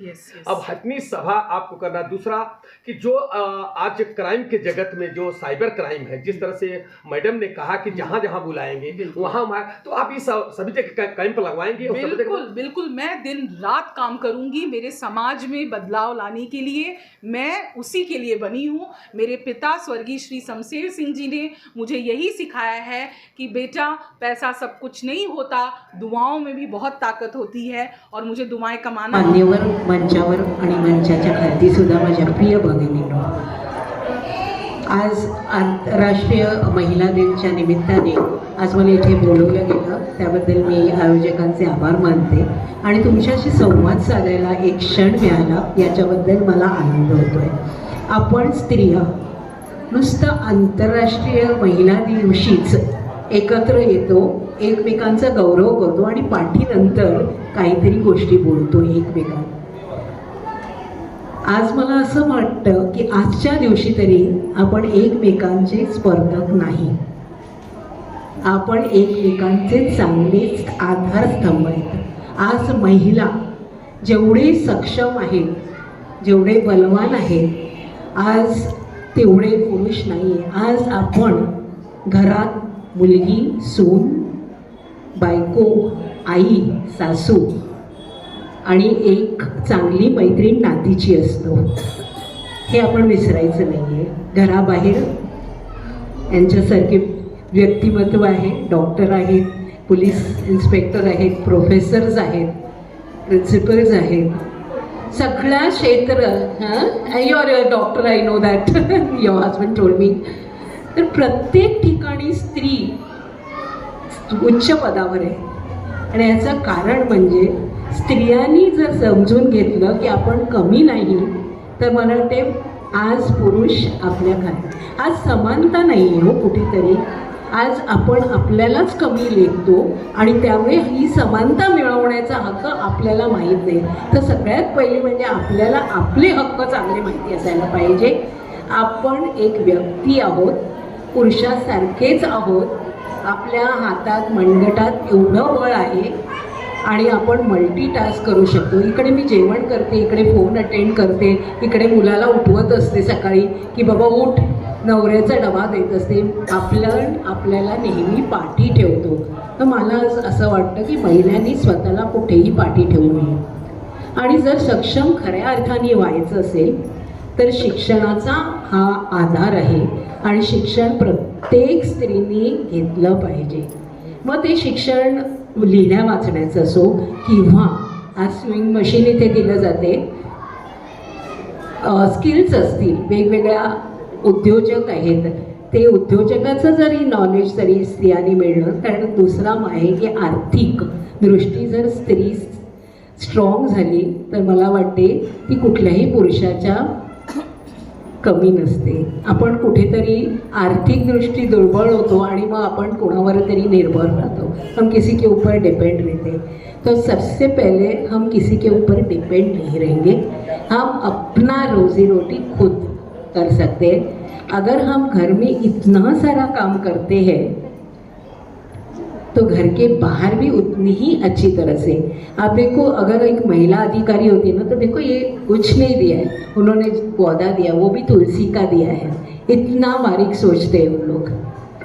और कोई भी काम जो होते हैं ना, महिला मन से करती है और दिमाग में वो बहुत स्ट्रॉन्ग रहती है. फिजिकली तो है ही है, मानसिक दृष्टि में वो स्ट्रॉन्ग रहती है. आपण महिला कधीही कुठल्याही परिस्थितीत घाबरतच नाही. काही तो कुठलाही प्रसंग, पण पुरुष घाबरतो. आता कसं होणार, महिना अखेर आल्यानंतर कसं चालणार. पण ती स्त्री महिना अखेर सुद्धा तिच्या खिशात पैसे ठेवते. और फिर हम क्या बोलते हैं, अब डरो मत, मेरे पास है, हो जाएगा. तो ये जो हमको टेक्निक है ना. और दूसरी बात, अगर हम दूसरी स्त्री को लेके चले ना, उसकी निंदा ना करें, तो मुझे लगता है ये समाज बहुत अच्छा होगा. हम निंदा ना करें किसी की और तुलना भी ना करें. देखो, रंग रूप भगवान की देन होती है, बुद्धि भी भगवान ने दी होती है, लेकिन हम फलाना अच्छा है फलाना बुरा है ये नहीं बोले. जब तुलना होती है ना, तो कहीं पे वो मन को बैठ जाता है. तो घर में भी बहू और बेटी दोनों समान है, ये अगर आप सोचेंगे तो मुझे लगता है स्वर्ग बनाएंगे आप. Thank you. सर्वांना महिला दिनाच्या हार्दिक शुभेच्छा. सर्वजणी खूप सुंदर दिसत आहेत, हसत राहा अशाच. आणि मंचावर उपस्थित ज्या मान्यवर आहेत त्या सर्वांचे मी आभार मानते. स्पेशली नूतन मॅडमचे की त्यांनी या ठिकाणी मला आमंत्रित करून एवढ्या सर्व महिलांसमोर समक्ष त्यांच्याशी बोलण्याची मला संधी दिली. आता ह्या ज्या महिला आहेत ह्या पालकसुद्धा आहेत, म्हणजे पत्नीसुद्धा आहेत, शिक्षकसुद्धा आहेत, सर्व म्हणजे त्यांनी बहीण म्हणून बहीण जसे आपले रोल आहेत वेगवेगळे समाजातले, त्या सर्व रोल निभावणाऱ्या आहेत या महिला. तर यांच्याबद्दल काय सांगावं की महिला दिनानिमित्त महिला सक्षमीकरण हा जो शब्द आहे हा जास्त कानावर पडतो आपल्या. सक्षमीकरण म्हणजे काय की समाजातले जो दुर्बल घटक आहे त्याला शासनाच्या ज्या सपोर्ट सिस्टीम आहेत त्या सपोर्ट देतात आणि त्याला सबल बनवतात. तर आता हा दुर्बल घटक महिला राहिलेला नाही, कारण जे दुर्बल घटक मानलं जात होतं बऱ्याच वर्षापूर्वी, तर त्यांना एवढी सपोर्ट सिस्टीम आता मिळालेली आहे, आर्थिकदृष्ट्या, मानसिकदृष्ट्या, राजकीयदृष्ट्या, सामाजिकदृष्ट्या, एवढी सपोर्ट, कायदेशीरदृष्ट्या एवढा त्यांना सपोर्ट मिळालेला आहे की त्या आता दुर्बल राहिलेल्या नाही, त्या सबल आहेत. बरोबर. आता आर्थिकदृष्ट्या म्हणाल तर मी कुरारमध्ये ॲज अ पोलीस ऑफिसर म्हणून जेव्हा बसते, जेव्हा आम्ही गुन्हा नोंदवत असतो, ज्यावेळेला असे ज्या तक्रारी येतात महिलांच्या की त्यांचे पती त्यांना दारू पिऊन मारतात किंवा कामाला जात नाही, तर अशा वेळेला मी पाहते की त्या 3-3, 4-4 मुलं आहेत त्यांची, आणि ती एकटी स्त्री आपल्या बळावर ते घर चालवते किंवा आपल्या पतीला सपोर्ट करते घर चालवण्यासाठी. तर ही खूप गर्वाची गोष्ट आहे. यासाठी असं शिक्षण किंवा उच्चपद याची गरज नाही. तुम्ही काही स्त्रिया तर इमिटेशन ज्वेलरी, बरोबर, ते काम करतात. आता ह्या स्विमिंग मशीन दिल्यात तुम्हाला, ते पण तुम्ही आता तुमचा एक व्यवसाय चालू करू शकता स्वतःच्या. परत बचत गट आहे, त्यातून महिला छोट्या छोट्या का होईना पण इन्कम घेत आहेत. 3-4 मल्टीटास्क करून पण इन्कम घेत आहेत आणि सपोर्ट करत आहेत, आपल्या मुलांना शिकवत आहेत, आपल्या मुलींना शिकवत आहेत. ही गोष्ट काय फार गर्वाची गोष्ट आहे. बरोबर ना. एक स्वतःला स्वाभिमान वाटण्याची गोष्ट आहे. कुठेही कमीपणा मानायचा नाही की मी कमी शिकलेली आहे आणि मला काही जमत नाही आहे. बरोबर. छोट्या छोट्या गोष्टींनी काय म्हणजे बूंद बूंद से सागर बनत आहे, तसं आहे. बरोबर. छोट्या छोट्या ज्या गोष्टी आहेत त्या आपण करायच्या आहेत. भलेही मला त्या कामातून 100 रुपये मिळू देत, पण माझ्या महिन्याचा खर्च चालवण्यासाठी ते 100 रुपये पण भाजीपाल्यासाठी पण ते उपयोगी आहेत. तर अशा छोट्या छोट्या गोष्टी आहेत त्या करायच्या आहेत. आपल्याला स्वतःला दुर्बल समजायचं नाही आहे. आता एवढा सपोर्ट मिळून सुद्धा म्हणजे आता असं आहे की सर्वांची परमिशन घेऊन ही गोष्ट बोलेन की काही महिला की एवढा सपोर्ट मिळून सुद्धा की त्याचा त्या गैरफायदा घेत आहेत. बराबर है. जो कायदा जिसको ज़्यादा मालूम है वो क्या करता है उसका, देखा पुरुषांना लगेच स्माईल आली की मॅडम आमच्या बाजूने बोलत आहे. बरोबर. नाही, खरी गोष्ट आहे. आता तुम्हाला खरंच सांगेन की इथे एक महिला उपस्थित आहे. महिलेला जर सपोर्ट केला तर किती आधार मिळतो. इथे एक अशी महिला उपस्थित आहे की तिला मी स्टार्ट टू एंड सपोर्ट केलाय, काही अपेक्षा न ठेवता. तिने आल्या मला स्माईल दिली आहे. मी सांगू शकत नाही ती महिला कोण आहे, पण ती इथे उपस्थित आहे आणि ती अजूनही माझ्या म्हणजे मी असं म्हणत नाही आहे की तिला एका महिलेने, मी महिला आहे, तिचं दुःख, तिची जेन्युअन तिची केस होती, तिचं दुःख एवढं महत्त्वाचं होतं की तिला सपोर्ट देणारी व्यक्ती फक्त मी आहे आणि ती त्या आधारावर अजूनपर्यंत उभी आहे. तर मी सांगणार नाही की महिला इथे कोण आहे, कारण ते डिस्क्लोज करणं चुकीचं आहे. पण तिची जी स्माईल आहे आल्याला तिने मला दिली, ते माझं अचिव्हमेंट आहे आणि ते समाधान आहे. जे मी काम केलंय या युनिफॉर्ममध्ये राहून एका महिलेला मदत केली. तर जेव्हा आम्ही हे कार्य करत असतो त्यावेळेला अशा महिला येतात की शेजारी राहणाऱ्या असतात, त्यांच्या बऱ्याच वर्षापासून वाद आहेत. का तर तिच्या दारातलं पाणी माझ्या दारात येतं आहे, तिच्या दारातला कचरा माझ्या दारात येतो. बऱ्याच वर्षापासून भांडण आहेत, मारामाऱ्या पण होतात, सर्व होतात. पण आता त्या महिलेला, समोरच्या महिलेला धडा शिकवायचा आहे. मग ती काय करते, मारामारीमध्ये समोर तिच्या नवऱ्याचं नाव टाकते, तिच्या मुलाचं नाव टाकते. त्याने मला इथे हात लावला, तिथे हात लावला. आम्हाला कलम पण सांगतात, या कलमांवर गुन्हा दाखल होतो, मॅडम दाखल करा. बरोबर. आम्ही एवढे वर्ष सर्व्हिस करतो, आम्हाला माहिती आहे जेन्युइन केस कोणती आहे आणि खोटी केस कोणती आहे. पण कसं आहे, कायद्याने आम्हाला ते ठरवण्याचा अधिकार नाही दिला ना. आम्हाला काय आहे, कायद्याने काय केलं, महिला आमच्याकडे आली, पीडित महिला आली की तिचा गुन्हा दाखल करणं हे भाग आहे. बरोबर. पण मी काय म्हणते, आता ही तुलसी तुमच्या समोर आहे, ही पवित्र आहे की नाही. स्त्रीचं तिला एक म्हणजे सिम्बॉल आहे ते. बरोबर. मग ज्या स्त्रीच्या प्रतिमेला एक गरिमा आहे, स्वाभिमान आहे, तर तुम्ही जेव्हा असा म्हणजे एखाद्याचा बदला घ्यायचा आहे किंवा काय घ्यायचं आहे म्हणून खोटे जे आरोप करता समोरच्यावर, तेव्हा त्या पुरुषाच्या चारित्र्यावर बोट उचललं जात आहे. हे लक्षात घ्या.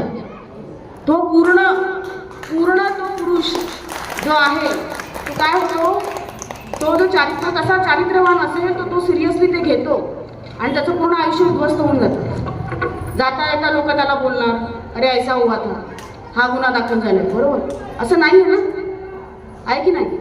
मग हे स्त्रीने विचार करायला पाहिजे की आपण एखाद्या समोरच्या स्त्रीचा बदला घेण्यासाठी किंवा तिला धडा शिकवण्यासाठी तिच्या मुलाचं किंवा नवऱ्याचं नाव टाकतो, तर त्या परिवारावर काय परिणाम होतो. बरोबर. सर्व तुमच्या आजच्या दिवशी गुण गातील, खरंच तुम्ही चांगले आहात, पण हा जो एक वाईट गुण आहे ना, हा जो दुर्बल विचार आहे, हा सशक्त होणं काय आहे गरजेचं आहे. आणि कुरारमध्ये अशा बऱ्याचशा गोष्टी बघितल्यात, म्हणून मी स्पेशली तुम्हाला महिलांना सांगते की आज जर तुम्ही इथे आलात ना, तर ह्या गोष्टी जरा टाळा तुम्ही.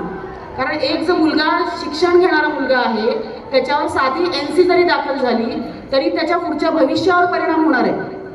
तुम्ही म्हणता काय गाली गलोच किया NC डाल दो, मारामारी किया NC डाल दो, बरोबर. पण हा NC जो आहे हे काय आहे, रेकॉर्ड आहे. जेव्हा ते मूल शिक्षणासाठी जातं पुढे किंवा त्याला बाहेरगावी जायचं असतं, पासपोर्ट घ्यायचा असतो, बरोबर आहे, परत विजा घ्यायचा असतो किंवा त्याला नोकरीसाठी पुढे जायचं असतं, त्यावेळी पोलीस व्हेरिफिकेशन मागतात. त्यावेळेस छोट्या छोट्या ज्या गोष्टी आहेत ना, त्या परिणाम करतात त्याच्या भविष्यावर, की ज्याने ती चूक कधी केलेलीच नाही, बरोबर. मग एक बाई जसं कोणती गोष्ट घडवू शकते तशी ती काय बिघडवू पण शकते. तर आपल्या स्वतःच्या मनाला विचारायचं की मी जी गोष्ट करते ती बरोबर आहे की चुकीची आहे. सशक्तीकरण कसलं व्हायला पाहिजे, आपल्या विचारांचं व्हायला पाहिजे, की चांगला विचार कोणता आहे आणि वाईट विचार कोणता आहे. बरोबर. म्हणजे आजच्या दिवशी तुम्हाला खरंच सगळेजण चांगलं म्हणतील, गिफ्ट देतील, वुमन्स डेचं वगैरे सर्व देतील, पण मी आज ठरवूनच आले होते की मला कुरारच्या महिलांना हे सांगायचं आहे स्पेशली. कारण मला वाईट वाटतं जेव्हा तरुण मुलं, त्यांचे काही गुन्हा नसताना मला जेव्हा त्यांच्यावरती गुन्हे दाखल करावे लागतात ना, तर मला वाईट वाटतं, बरोबर. कारण मी पण आई आहे. त्याच जागी माझा मुलगा असेल तर काय होऊ शकतं, हा विचार बाईने करायला पाहिजे, बरोबर. आणि आता सर्व महिला इथे उपस्थित आहेत, तर अजून एक हे सांगेन की पालक आहात तुम्ही, तर कुरारमध्ये नशा हा प्रकार खूप चालू आहे सध्या. तर पालकांसाठी तुम्ही जरा इंस्टाग्राम, फेसबुक जे आहेत ना, रील्स बघणं हे जरा साईडला ठेवा आणि तुमच्या मुलांचे मित्र कोण आहेत, संगत काय आहे, किंवा ते काय बाहेर जाऊन करतायत, वेळेवर घरी येत आहेत का, खरंच अभ्यास करतायत का, किंवा त्यांच्या बुक्स किंवा हे जे असतं आपले बॅग्स ते चेक करा. त्याच्यामध्ये E-सिगारेट म्हणून हा प्रकार खूप वाढला आहे. 5वी 6वीतल्या मुलांपासून E-सिगारेट म्हणजे वेप म्हणतात त्याला, तो पेनासारखा दिसणार आहे, एक म्हणजे मला वाटतं मार्कर असतो ना, मार्कर त्यासारखा दिसतो. तुम्ही पालक ओळखू पण शकणार नाही हा मार्कर आहे की काय, बरोबर. तो तुम्हाला उघडल्यावर सांगेल हे मार्कर आहे, मेरे दोस्त ने दिया है. आपण काय म्हणतो मार्कर आहे ठेवून दिलं, पण ती E-सिगारेट आहे, ते उघडून बघा, बरोबर. ते उघडून बघा ते काय आहे, तो खरंच मार्कर आहे का. हां, त्याला वेप पण म्हणतात. आता हा प्रकार कसा चालतो मुलांमध्ये, जवळजवळ ते 2,500 ते 3,000पर्यंत ती एक मिळते E-सिगारेट. आता 2,500 ते 3,000 मुलं नाही, एक मुलगा नाही अफोर्ड करू शकत ते, मग हे मुलं ग्रुप बनवतात, बरोबर, ग्रुप बनवतात. किंवा ज्या मुलाने ते विकत आणलेलं आहे तो एक पफ 10 रुपयाला विकतो, म्हणजे एकदा खेचण्यासाठी 10 रुपये घेतो, बरोबर आहे. म्हणजे कसं आहे, त्याच्यामध्ये 5,000 पफ आहेत. पफ म्हणजे खेचण्याची एक हे म्हणजे एकदा मी खेचेन असे 5,000 पफ आहेत त्याच्यामध्ये. त्याच्यामध्ये धूर येत नाही किंवा वास येत नाही, त्यामुळे कळतच नाही ही सिगारेट त्यांनी पियाली की काय केलं, बरोबर. 10 रुपये आपण मुलांना देतो काही आणायला, समोसा आणायला, काय आणायला. 10 रुपये मुलांसाठी ते तुमच्याकडून घेणं म्हणजे हे नाही आहे, इझी आहे, इझिली घेऊ शकतो. पण जो समोरचा एक जो व्यक्ती आहे जो 2,500 ते 3,000 त्याने घेतलंय, त्याला 5,000चे पफ्स, एका पफचे 10 रुपये म्हणजे किती झाले, त्याला त्याची इन्कम मिळते. 10 रुपये सहज मुलं पण आपण ट्राय करून बघूया म्हणून ते घेतात, पण हे त्यांच्या शरीरासाठी हानिकारक आहे. ते काय आहे, त्याच्यामध्ये निकोटीन आहे. ते जर तुम्ही सतत सेवन केलं त्या मुलाने तर त्याचे लंग्स खराब होतात आणि ते सेवन करणारं मूल किंवा ती व्यक्ती जास्तीत जास्त 2 वर्ष जगू शकते. मग आता महिलांनी लक्ष द्यायला हवं. तुम्ही नुसतं शिक्षकांवर ते टाकून की बाबा मी शाळेत सोडलं, एवढा वेळ शाळेमध्ये ते अभ्यास करतायत, बस म्हणजे ती जबाबदारी शिक्षकांची, ट्युशन टीचरची, असं नाही. पालक म्हणून पहिली जबाबदारी आईची आहे. पहिली जबाबदारी कोणाची आहे, आईची. त्यामुळे ते रील्स बघणं किंवा जास्त फोनवर बिझी राहणं हे जरा टाळावं. कारण त्याच्यामुळे काय होत आहे, मुलं पण म्हणतात बाबा आईच बसली फोनवर तर मी पण बसतो, वडीलच बसले तर मी पण बसतो, बरोबर ना. ह्या गोष्टी महिलांनी टाळल्या पाहिजेत. जास्तीत जास्त वेळ आपल्या फॅमिलीकडे द्या, कारण ते भविष्य आहे आपलं, भारताचं पण भविष्य आणि आपल्या फॅमिलीचं पण भविष्य. कारण 17, 18 वर्षाची मुलं जी नशा करतात त्यांचेच आई वडील पोलीस स्टेशनला आणून त्यांना जमा करतात आणि सांगतात मॅडम ह्याला सांभाळा, आम्ही सांभाळू शकत नाही. हे कितपत योग्य आहे का. पोलिसांना ती ट्रेनिंग दिलेली असते का? चोर पकडायची ट्रेनिंग दिलेली आहे की कसली ट्रेनिंग दिली आहे की ही मुलं सांभाळायची ट्रेनिंग दिलेली आहे? नाही ना. मग ही जबाबदारी कोणाची आहे? स्वतः पालकांची जबाबदारी आहे. नशामुक्ती केंद्र आहे, तुम्हाला जेव्हा पहिल्यांदा माहिती पडतं नशामुक्ती केंद्र आहे, तिथे तुम्ही त्यांना दाखल करा. त्यावेळी असा विचार केला जातो आमच्याकडे एवढे पैसे नाहीत, आम्ही का दाखल करू? अरे पण ते तुमचं स्वतःचं मूल आहे, ते जेव्हा त्यातून बाहेर नाही पडलं तर ते अजून गुंतत जाईल. बरोबर? तर ह्या गोष्टी तुम्ही लक्षात ठेवा. स्वतःच्या मुलाकडे लक्ष द्या. त्याचे संगती मुलं कोण आहेत, फ्रेंड्स कोण आहेत, किंवा तो इंस्टाग्राम किंवा याच्यावर काय पाहतोय किंवा काय सेवन करतोय, सगळ्या गोष्टींवर तुम्ही जरा थोडं बारीक लक्ष घ्या. नवऱ्यावर लक्ष ठेवता ना, तो कोणाशी बोलतो, काय बघतो, बरोबर की नाही? महिलांचा नवऱ्यावर लक्ष असतो, किती वाजता आला, किती वाजता गेला, कोणाशी बोलला. अरे मुलांवर का लक्ष नाही तुमचं? मुलांवर लक्ष असलं पाहिजे ना. हां, मग ते एक अजून आहे. आणि आता सायबर फ्रॉड, शेवटचा एक मुद्दा, सायबर फ्रॉड. की सायबर फ्रॉडमध्ये सध्या आता बरेच आहेत सायबर फ्रॉड, पण सध्या चाललेला फ्रॉड आहे डिजिटल अरेस्ट. हा जो काय फ्रॉड आहे की तुम्हाला याच्यावर व्हॉट्सअपवरती मेसेज येतात किंवा एक व्हिडिओ कॉल केला जातो. पोलिसांचे युनिफॉर्म त्यांनी घातलेले असतात. ते सांगतात की तुमचं आधार कार्ड आणि पॅन कार्ड, दिल्लीच्या एअरपोर्टला एक ड्रग्सचं हे मिळालेलं आहे पार्सल, त्यात तुमचं आधार कार्ड आणि पॅन कार्ड आहे, तुमचं की तुमच्या मुलाचं, तुमच्या हजबंडचं असं नाव सांगतात. आणि ते पॅन कार्ड, त्यांच्याकडे फोटोज असतात, ते तुम्हाला पाठवतात, आधार कार्ड पॅन कार्डचे. आणि हे दिल्लीला असं पार्सल सापडलं आहे, तर तुमच्यावर आम्ही केस दाखल करतो. आमचे वरिष्ठ अधिकारी तुमच्याशी बोलतील. त्यानंतर काही दिवसानंतर पुन्हा तुम्हाला डिजिटल अरेस्ट करण्यात आलेलं आहे. तुम्ही एका रूममध्ये बसायचं आणि आमच्याशी संवाद साधायचा. काही वेळाने तुम्हाला एक व्हिडिओ कॉल केला जातो. प्रॉपर पाठीमागे दिल्लीच्या कोणत्या तरी पोलीस स्टेशनचं किंवा असा बॅकग्राऊंड असतो. समोर अधिकारी असतात, वरिष्ठ अधिकारी, ते तुमच्याशी बोलतात. सर्व तुम्हाला थोडंसं घाबरवतात की तुमच्यावर गुन्हे दाखल केले जातील, आता अरेस्ट होईल तुम्हाला, असं तसं बरंच काय. त्यानंतर थोडा माणूस घाबरतो. आणि काही वेळाने मग दुसरा अधिकारी, तुम्ही म्हणता दिल्लीला मी येऊ शकत नाही, मला एवढा खर्च करता येणार नाही, की मी काय केलंच नाही आहे, तर मला का अरेस्ट करणार. सामान्य माणूस घाबरून जातो त्या गोष्टीला. मग अशा वेळेला समोरून सांगितलं जातं की तुम्हाला जर तुमच्यावर गुन्हा दाखल करायचा नसेल तर आम्ही सेटलमेंट करायला तयार आहोत. माणूस काय म्हणतो, अरे दिल्लीला जायलाच एवढा खर्च आहे आणि पुढचा मागचा खर्च करण्यापेक्षा आम्ही सेटलमेंट करून टाकतो. असं करून ती व्यक्ती काय म्हणते, बाबा एवढ्या रक्कम आम्हाला द्या, आम्ही तेच केस काय करतो, क्लोज करतो. आपल्याला वाटतं खरंच ते पोलीस आहेत आणि आपण त्यांना काय करतो, त्यांनी सांगितलेल्या अकाउंटवर पैसे पाठवून देतो. त्यानंतर आपल्याला कळतं की आपली फसवणूक झालेली. तर ही डिजिटल अरेस्ट का की कोणतीही गोष्ट नसते. असं तुम्हाला कधीही वाटलं काहीही की कोणी तुम्हाला फोन करून फसवत आहे, तर पहिलं तुम्ही कन्फर्म करा. जर बँकेचं काही सांगून हे करत असेल, KYC वगैरे सांगून, तर तुम्ही बँकेत संपर्क साधा. खरंच अशी गोष्ट आहे का KYC मागितली जाते, तुम्ही बँकेला देईल, मी डायरेक्ट ऑनलाईन कोणाला देणार नाही.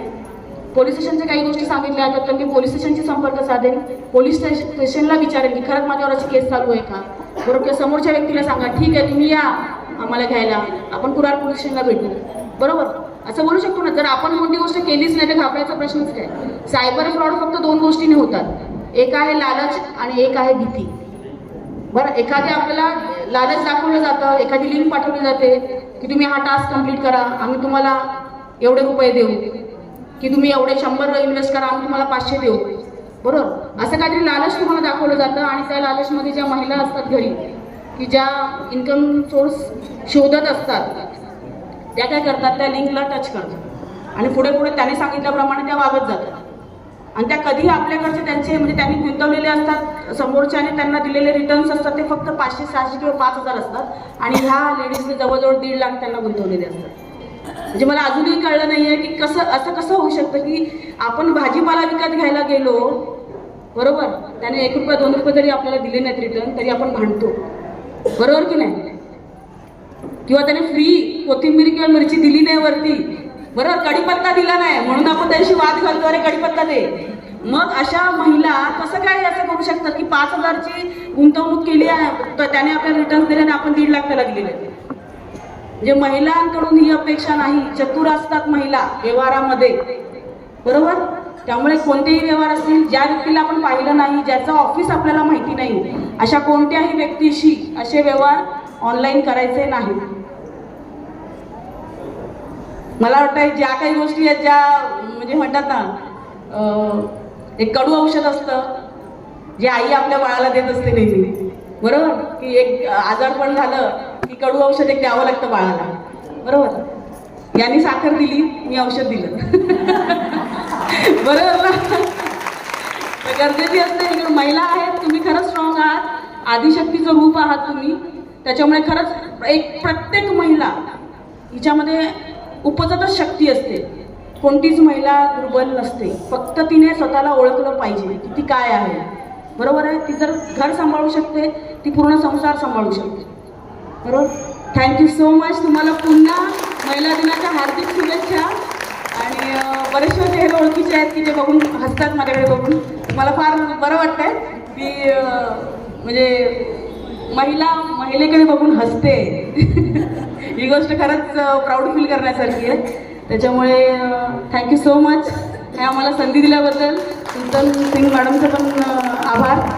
आणि काही ज्या गोष्टी मी तुम्हाला सांगितल्या, टिप्स दिल्या आहेत, त्या खरंच त्या अवलंबा, कारण त्या गरजेच्या आहेत सध्याच्या परिस्थितीमध्ये. Thank you so much.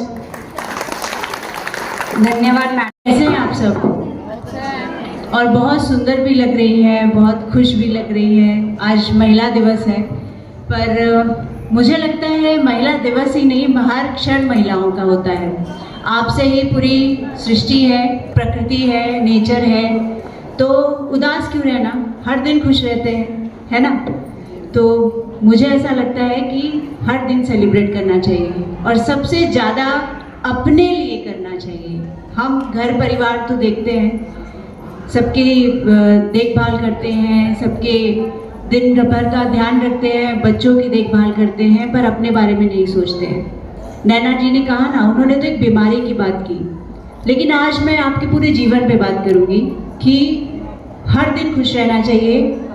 हर रोज़ आधा घंटा कम से कम अपने लिए निकाल लें. सजे सवरे जो भी कुछ करें, ऐसा ज़रूरी नहीं कि आप फिटनेस ही जाए या कहीं और कुछ करें. थोड़ा अपने लिए समय निकाल लें, किताबें पढ़ें, कुछ तो कुछ अलग करें. देखिए आप करके बहुत अच्छा लगेगा. और महिला दिवस है तो महिला दिवस भी हमारा ही है, अगला दिन भी हमारा ही है, कल का दिन भी हमारा ही था. तो हर दिन हर मिनट को एंजॉय करिए. मुझे पता है सोसाइटी में इतना समाज में आसान नहीं है, वो एक दिन बना दिया गया है, लेकिन जो तस्वीरें ले रहे हैं वो भी पुरुष हैं, उनका भी योगदान बहुत ज़रूरी है. ऐसे लोगों के साथ मिलके चलिए. और सबसे बड़ी बात, एक जो कहावत है ना, औरतें औरतों की दुश्मन होती हैं, आज इसे बदलने का समय आ गया. औरतें औरतों की सबसे अच्छी दोस्त होती हैं. महिलाएं जो होती हैं ना, एक दूसरे का जब साथ में लेना तो वो पूरी दुनिया पलट सकती हैं. बस इसी को पहचानने की ज़रूरत है, और मैं इसमें बहुत विश्वास करती हूँ. और मैं ये चाहती हूँ कि आज हम ये सब संकल्प लें कि एक दूसरे को सपोर्ट करें. समाज तो वैसे सुंदर हो जाएगा, क्योंकि हम ही हैं ना यहाँ पर, हमसे ही तो सब कुछ चलता है. आप सबको बहुत शुभकामनाएं. और हैप्पी विमेंस डे नहीं कहूँगी, हैप्पी विमेंस एवरी डे कहूँगी. आप सबको शुभकामनाएं. Thank you. भारत माता की, भारत माता की. सर्वप्रथम माझे सर्व माता भगिनींना महिला दिवसांची हार्दिक हार्दिक शुभेच्छा. आप सभी को महिला दिवस की बहुत बहुत हार्दिक बधाई हो. Wish you all a very happy women's day. आज हमारे यहाँ पे अंग्रेजी माध्यम, हिंदी माध्यम और मराठी माध्यम, सिर्फ पेरेंट्स नहीं है मैडम, यहाँ पे हमारे लोकल जो नियर बाय एरिया के हैं वहाँ के भी काफ़ी लोग यहाँ पर उपस्थित हैं, और अभी काफ़ी लोग ऑन द वे हैं, आ रहे हैं. तो सबसे पहले जैसे कि आपने हमारे जो गेस्ट हैं miss Veena madam, Veena Donwalkar madam हैं, आप सभी के बीच में यहाँ पे उपस्थित हैं, जो कि मुख्य सचिव हैं मुख्याध्यापक संगठना की बृहत मुंबई की. वो हम सभी के बीच में उपस्थित हैं एज अ चीफ गेस्ट. और अभी अभी हमने मृणाल मैडम का मनोगत सुना, आप सभी के लिए जो भी उन्होंने सजेशंस दिए, टिप्स दिए. मैडम है PSI कुरार पुलिस, हम सभी जानते हैं. मंच पर इंग्लिश प्राइमरी की मुख्याध्यापिका अलका सिंह मैडम हम सभी के बीच में उपस्थित हैं। Gargi Dubey coordinator English medium, वो भी यहाँ पे मंच पे उपस्थित हैं। हमारे मराठी प्राथमिक विभाग के टीचर यहाँ पर उपस्थित हैं और आप सभी महिलाओं का मैं बहुत बहुत हार्दिक स्वागत करती हूँ। सबसे पहले आज Veena madam, Mrinal madam, Gargi madam, Alka madam, हम आप सभी के लिए एक प्रेरणा स्रोत हैं कि महिलाएं हर एक कार्य क्षेत्र में अपना परचम लहरा सकती हैं। ये एग्जाम्पल मैं और कहीं से नहीं देना चाहूँगी, यहाँ पे उपस्थित जो हमारी महिलाएं बैठी हैं उन सभी से उसका उदाहरण उसको वो पूरा करती हैं।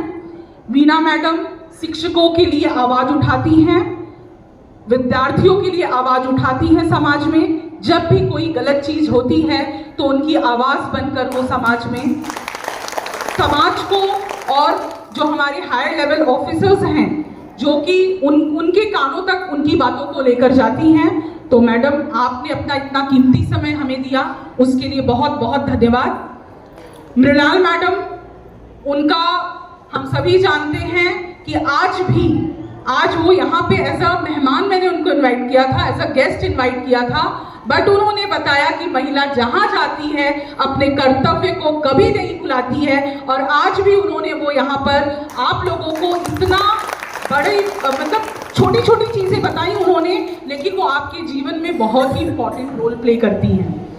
बहुत छोटी छोटी चीज़ें आपको सुन के लगेगा कि अच्छा इतनी सी चीज़ से इतनी बड़ी चीज़ें हो सकती हैं, इतनी बड़ी दुर्घटना हमारे साथ हो सकती है।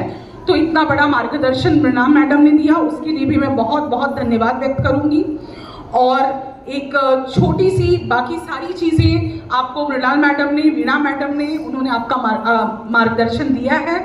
और आज हमने ये जो महिला दिवस पे कार्यक्रम रखा था, आप सभी को कुछ ही देर में मैडम लोगों के हाथों से वो सामान वितरित किया जाएगा।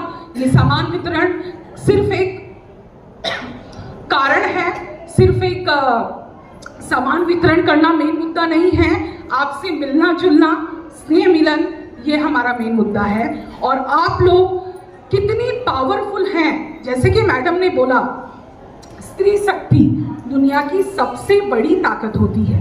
वो चाहे तो वो कुछ भी कर सकती है। तो मैडम ने बताया और ये मैं कुछ पंक्तियों में आप सभी को बताना चाहूँगी।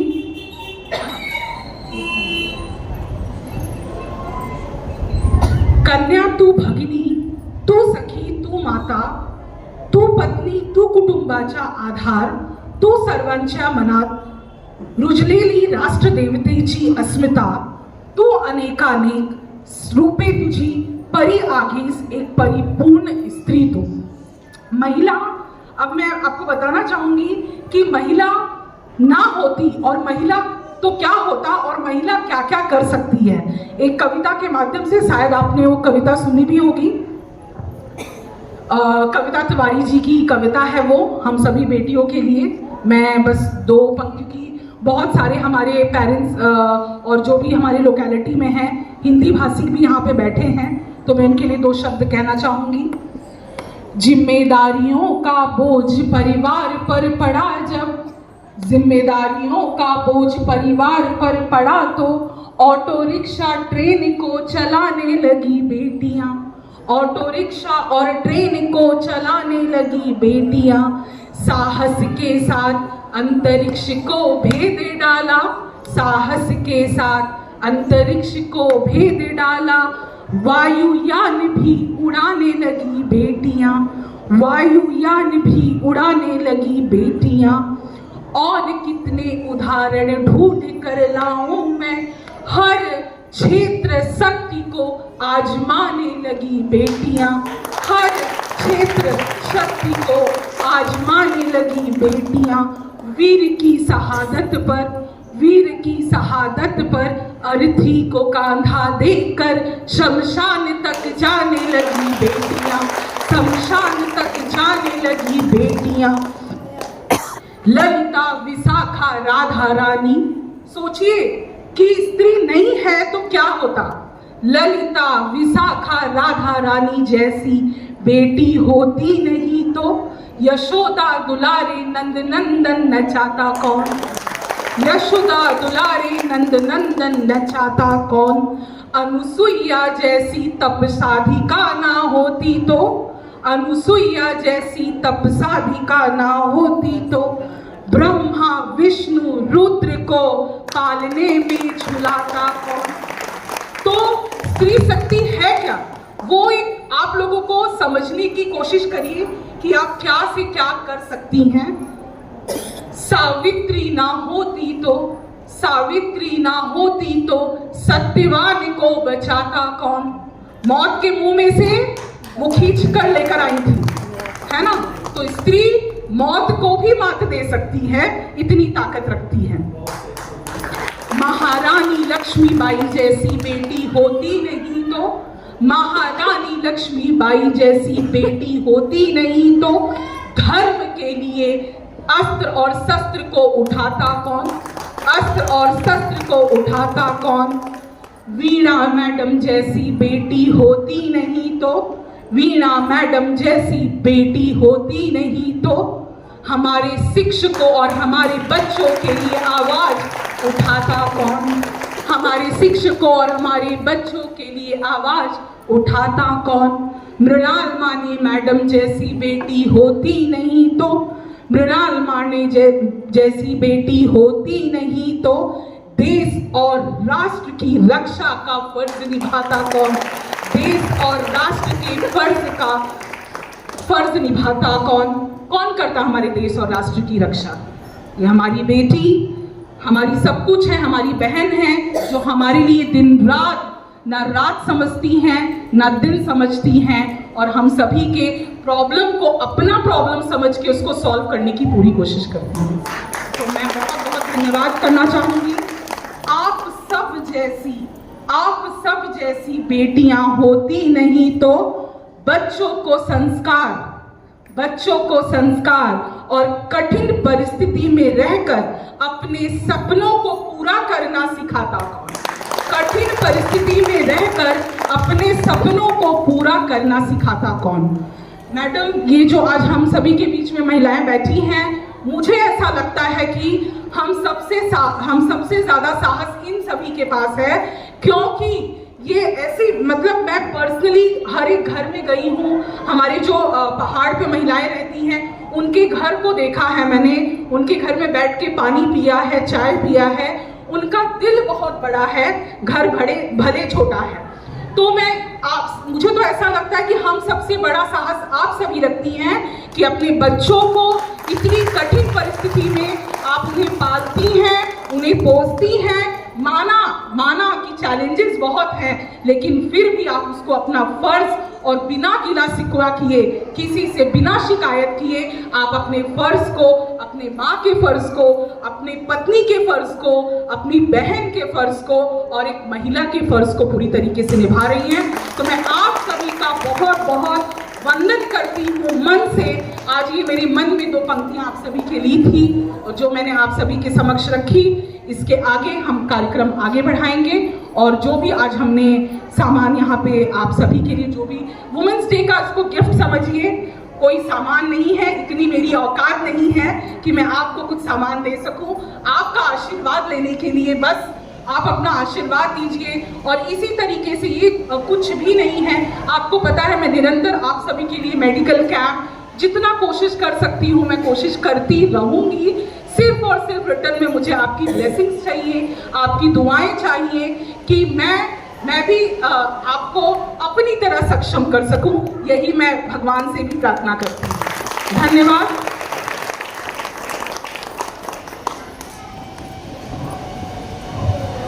धन्यवाद मॅडम। खूप सुंदर पद्धतीने महिलावर म्हणजे बेटी कशी असली पाहिजे त्यांनी त्यांच्या कवितेच्या माध्यमातून आपल्याला चांगल्या पद्धतीचं असं मार्गदर्शन केलेलं आहे। यानंतरच्या कार्यक्रमाचे सूत्र मी श्री निश्चित सरांना देते। हेलो, नमस्कार। माझे कर्तव्य फाउंडेशन की स्थापना की है और इस फाउंडेशन का उद्देश्य है कि महिलाओं में ब्रेस्ट कैंसर के अवेयरनेस लाना, उनके वो कैसे शुरू में ही पकड़ा जाए, शुरू में ही महिलाओं को पता चल जाए ताकि उसका क्योर, उसका ट्रीटमेंट हो सके।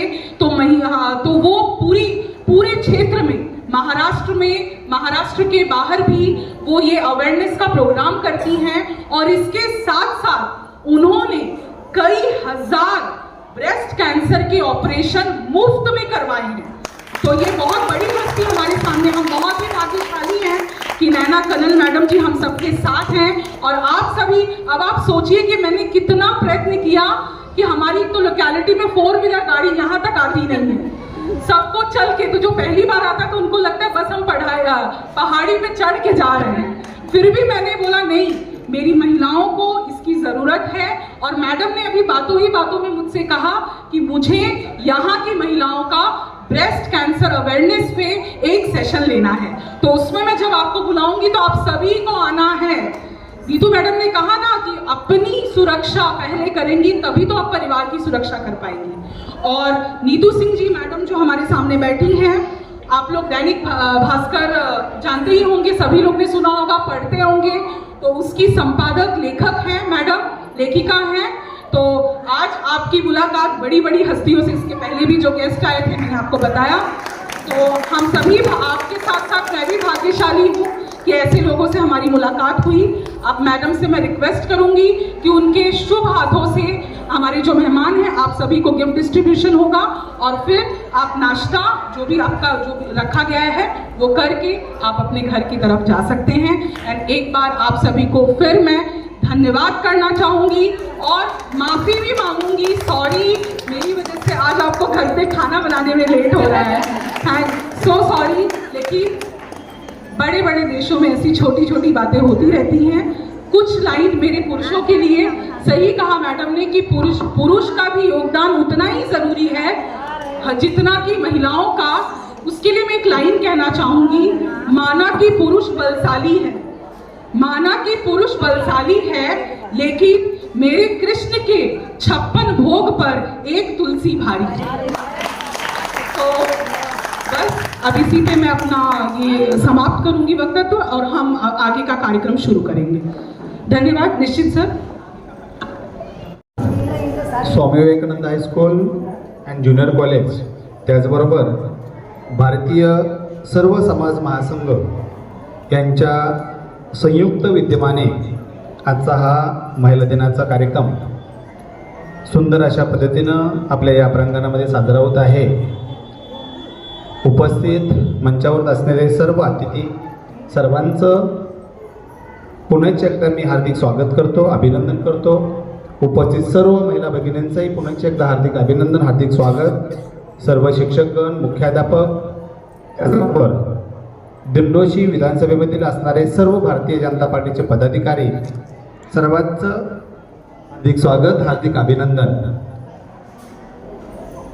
आज 8 मार्च जागतिक महिला दिन आणि याच महिला दिनाच्या निमित्तानं अनेक अशा कर्तृत्ववान महिलांचा सत्कार वेगवेगळ्या ठिकाणी वेगवेगळ्या पद्धतीनं त्या ठिकाणी साजरा होत आहे। आपणही छोटंसं रोपटं म्हणून आपल्याच परिसरातील, आपल्याच विभागातील महिलांना मॅडम त्या ठिकाणी सदिच्छा समारंभ म्हणून भेटवस्तू देणार आहेत। त्या भेटवस्तूचा आपण सर्वांनी स्वीकार करायचा आहे।